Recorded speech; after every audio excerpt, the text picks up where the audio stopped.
धन्यवाद श्री पप्पू यादव जी। धन्यवाद धन्यवाद अध्यक्ष जी। मैं आभार प्रकट करता हूं और माननीय राष्ट्रपति महोदय जी के अभिभाषण पर बोलने के लिए खड़ा हूं। एक कहावत है हम लोग के बिहार में, सूप बाजत बाजत चलनियो बाजे, भाग गए वो और हमाम में सब नंगे, हट डाल पर उल्लू बैठा, अंजामे गुलिस्ता क्या होगा। इन लोगों के कैरेक्टर को अभी हम बोलेंगे नहीं, वो चले गए तो इन लोगों को हम इतना से जानते हैं, क्या क्या बोलते हैं ये, क्या क्या करते हैं झारखंड में और कहाँ इनका ननिहाल खानदान, सब हमको बोलना नहीं चाहिए। महोदय, हम शुरू करते हैं। बार बार चर्चा होती है बिहार की। प्रधानमंत्री जब से आए, अभी परसों प्रधानमंत्री जी ने कमला नगर में बोला कि हम इमरजेंसी में यहीं रहते थे और जमुना का पानी हम पीते हैं डेली।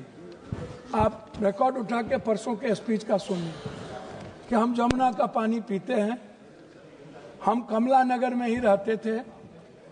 प्रधानमंत्री जी हमारे कहाँ कहाँ रहते थे, कहाँ नहीं रहते थे, हमको आज तक समझ में नहीं आई कि गुजरात, जो गांधी और पटेल के गुजरात, जो मोहब्बत की नगरी और लोकतांत्रिक व्यवस्था में वसुधैव कुटुंबकम और मानवता के लिए जो प्रतीक थे, आज वो गुजरात गांधी से हटा करके, पटेल से हटाकर उनको नाथूराम गोडसे और नए गुजरात की परिभाषा से परिभाषित की गई, शुरुआत किया गया।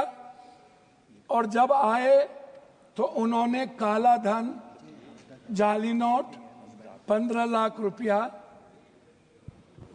से शुरू की, 2 करोड़ नौकरी, नोटबंदी, जीएसटी, आप उठा करके देख लें, एक भी वादे पर दोबारा इतना, प्रधानमंत्री की नोटबंदी सबसे अहम घोषणा थी।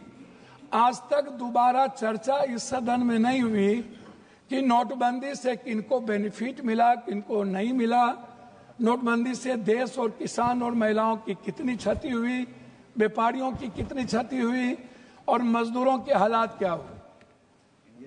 अध्यक्ष महोदय, जीएसटी के को आप उठा के देख लीजिए, हर व्यक्ति के जेब से पेन, कलम, दवात, पेंसिल, चाय पत्ती, नमक, तेल, सब्जी, दाल, साड़ी, चप्पल, सब चीज पर 3 गुना जीएसटी। ये पैसा मिडिल क्लास के नीचे से लिया जा रहा है।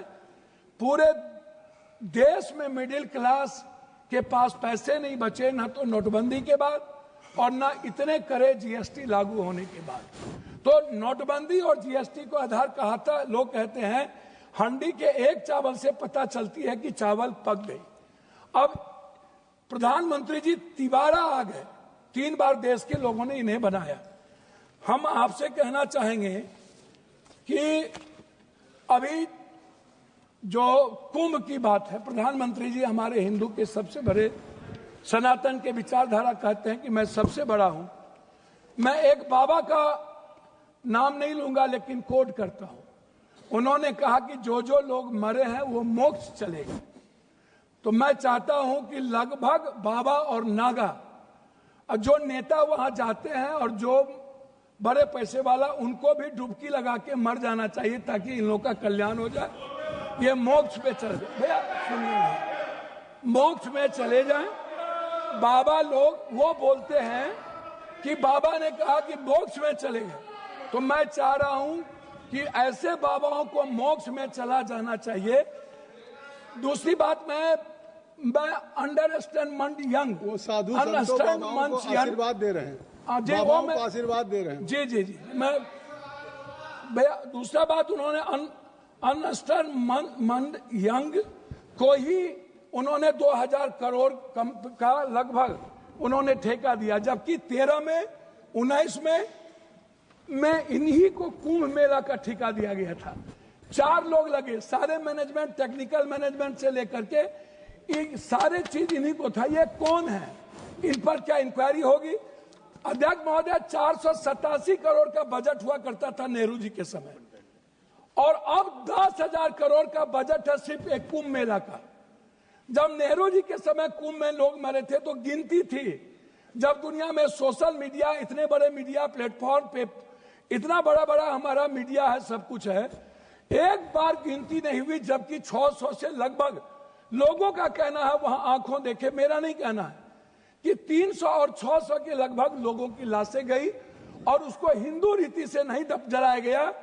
क्या हमारे संस्कार इतने गिर गए कि हम हिंदू रीति से उसके लाश को भी नहीं जलाए? इस जानकारी का कोई आधार है? अब मैं दूसरी बात नहीं करूंगा पप्पू जी, मैं दूसरी बात, अगर इस पार्लियामेंट से कहेंगे इतनी बड़ी संख्या, इस जानकारी का आधार देंगे या आप ये कह देंगे आधार ही के रूप में 300 और 600 लोग मर गए?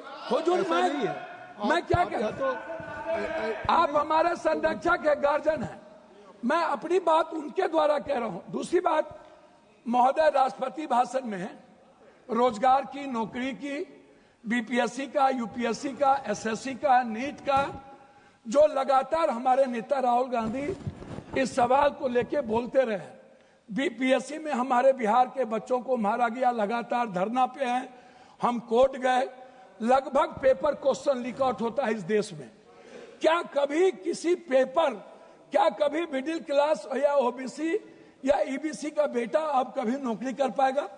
3 बार प्रधानमंत्री रहते हुए आदरणीय प्रधानमंत्री जी के कार्यकाल में रेलवे की वैकेंसी नहीं निकली, बैंकिंग की वैकेंसी नहीं निकली, लगभग अग्निवीर हो गया।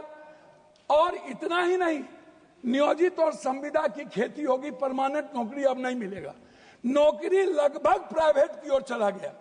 तो प्राइवेट में तो अध्यक्ष जी आरक्षण है नहीं, तो ओबीसी, ईबीसी, एसटी, एससी का बच्चा तो गया। आपने तो हमला कर दिया है आरक्षण पर, 67% आरक्षण नहीं देंगे। अब जाति जनगणना की बात बीजेपी के मुंह से शोभा नहीं देती। मैं कुछ और नहीं कहूंगा, मैं सिर्फ इतना कहूंगा बिहार के बारे में कि जब बिहार की चर्चा होती है, जब ये लोग करते हैं, अभी मैं आपको एक ऐसा चीज दूंगा अध्यक्ष महोदय, एड्रल इंडस्ट्रियल सॉल्यूशन कंपनी, ये निजी कंपनी में सहारा इंडिया भी आता था। सहारा इंडिया लगभग 3 करोड़ लोगों का पैसा अभी झारखंड, आप तो किसी भी स्टेट के साथ सौतेलेपन का व्यवहार करते हैं, आप तेलंगाना देखिए, बेंगलोर देखिए, झारखंड देखिए, झारखंड का आप जीएसटी का पैसा नहीं देते हैं, झारखंड की बंद पड़ी फैक्ट्रियों का आपके रीजन में बंद हुआ, झारखंड में आप, झारखंड की इकोनॉमी की स्थिति क्या है आप उस पर चर्चा नहीं करते हैं, आप बंगाल पे भी चर्चा नहीं करते हैं, बिहार की जीएसटी का पैसा नहीं मिलता है। तो जो लोग ये बात उठाते हैं, मेरा कहना क्या है अध्यक्ष महोदय कि एजुकेशन पर कितना बजट आप देखेंगे, ये मेरे पास है महोदय, 2014 में 7.4, 2024 घट के हो गया 6.4, 19 में 2020-21 में 6.6 की गिरावट आ गई आर्थिक विकास दर में। महंगाई की स्थिति आप देख लीजिए सर, ये कहते हैं ना लगभग 84 से 86 करोड़ को आप कौन सा चावल दे रहे हैं आजादी के बाद, कौन सा? 84 करोड़ 5 लाख चावल पर यह देश पैदा हुआ है। हम 140 में 84 करोड़ जीडीपी की बात करने वाला है।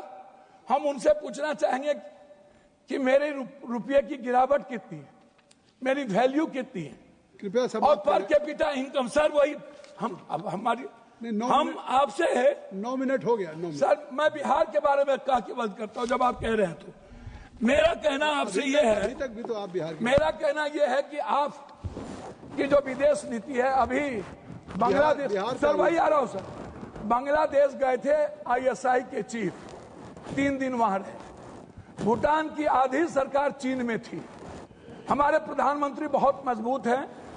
नेपाल के बॉर्डर पर पूरा का पूरा चीन का एयरपोर्ट बन गया, पूरा।